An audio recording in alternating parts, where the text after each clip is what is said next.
Nalazimo se na parceli na kojoj ćemo danas raditi gruberisanje ili predsetvenu obradu, na kojoj je već urađeno dubinski podrivanje. Ovdje imamo traktor John Deere 6155M sa mašinom Gruber Lemken Kara 9.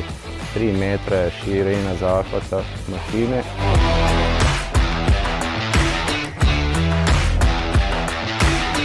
Ovaj traktor ovu mašinu vuče bez problema, znači ide dubina od 20 cm, brzinom do 12 km/h.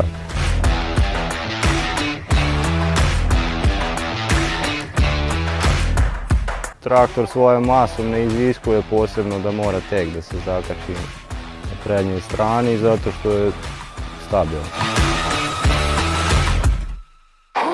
TLS doprinosi da preko ovih neravnina da nema odskakivanja točkova zbog proklizavanja. Što se tiče težih operacija, evo, radimo gruberisanje kao što je ovdje već podriveno, tako i na neobrađenim površinama i on će raditi dubinsko oranje. Znači ima 4 brazde plug.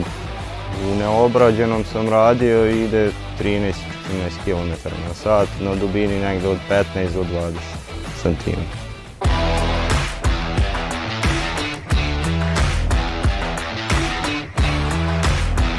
Uglavnom radimo noću i popodne zbog temperature koja je visoka preko dana, ali u tome mi pomaže navigacija koja drži pravac, znači mogu noći nesmetano da radim.